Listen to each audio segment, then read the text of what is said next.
HR Joseph nagbabalita. Narito tayo ngayon live na live sa Paramount Head Office para alamin kung ano na nga ba ang mga kaganapan.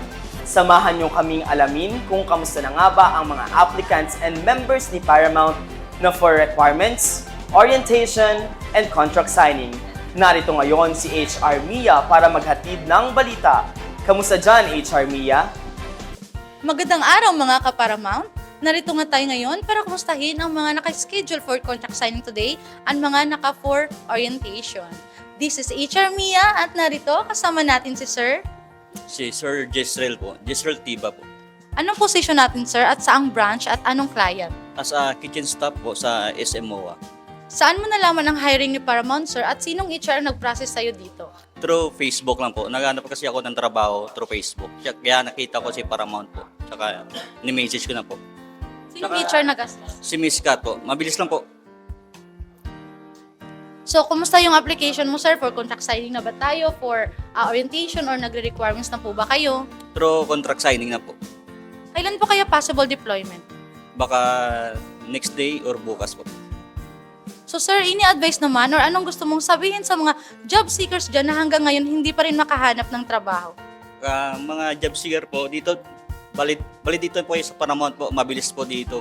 Tsaka mabilis yung proseso, kaya madideploy po agad. Thank you so much sir. Congratulations po. Kasama naman natin ngayon si Ma'am Myla, Taga saan po tayo Ma'am? Tagig. Anong position, saang branch at anong client po? Cashier, Tagig Branch, Ethical Butcher. Kumusta naman yung application natin ngayon Ma'am? For orientation na ba? For requirements or for contract signing na ba? For contract signing na. Saan niyo po nalaman ang job hiring ni Paramount at sinong HR ang nag-process sa'yo dito? Nalaman ko siya through social media.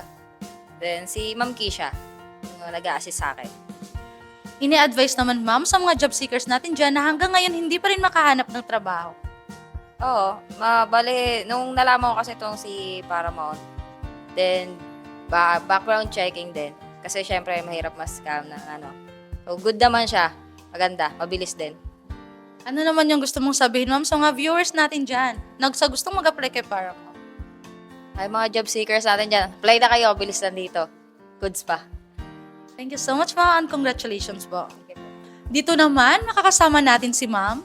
Irene Javier po. Taga saan tayo ma'am? Commonwealth, Quezon City. Anong position po, saang branch at anong client po?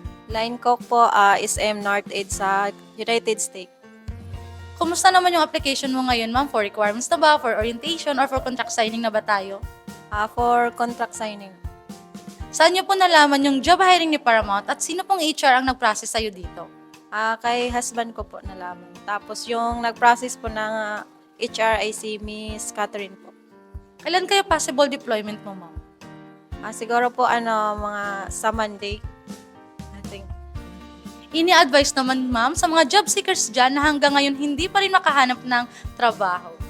Sa mga naghahanap po ng trabaho, punta po kayo dito kay Paramount at ito po ay siguradong legit. Thank you so much ma'am and congratulations po. Narito tayo ngayon at kasama natin ang isa sa mga talent audit ni Paramount kung saan sila yung nagpa-process ng mga TO1 files sa mga member at future member ni Paramount. Si HR. HR Aldrin, Talent Audit. Sir, ano ba dapat ang mga requirements na kailangang kumpletuhin ng mga aspiring ka-Paramount natin?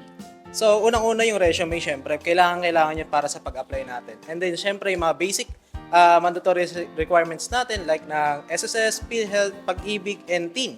So, if ever naman, kailangan natin yung mga medical. So, basic 5 din as much as possible, pero depende rin sa client, which is yung X-ray, drug test, HEMA, yung fecalysis, tapos yung urinalysis. Then, kailangan din natin minsan yung NBI, police, or barangay. Then, syempre, wag natin kakalimutan yung birth certificate. And if ever, meron tayong mga diploma, TUR, mas nakakatulong yun. Okay? So, yun yung mga basic requirements na kailangan natin para sa pag-a-apply natin. So, please be ready na lang para if ever kailanganin and para ma-process din agad at ma-deploy din tayo agad. Yun lang. Thank you so much, HR Aldrin. Thank you. Sa gustong mag-apply kay Paramount, pumunta lang sa aming office na located sa 4th floor Hollywood Square Building, West Avenue, Quezon City. O magpasa sa aming email na recruitment.paramounthr@gmail.com or mag-direct message sa Paramount page. Kaya, stay tuned for the next update. Again, this is HR Mia, nagbabalita. Maraming salamat, HR Mia. So, ano pang hinihintay nyo? Join na! Dahil kay Paramount, we are people helping people. #Paramount ako.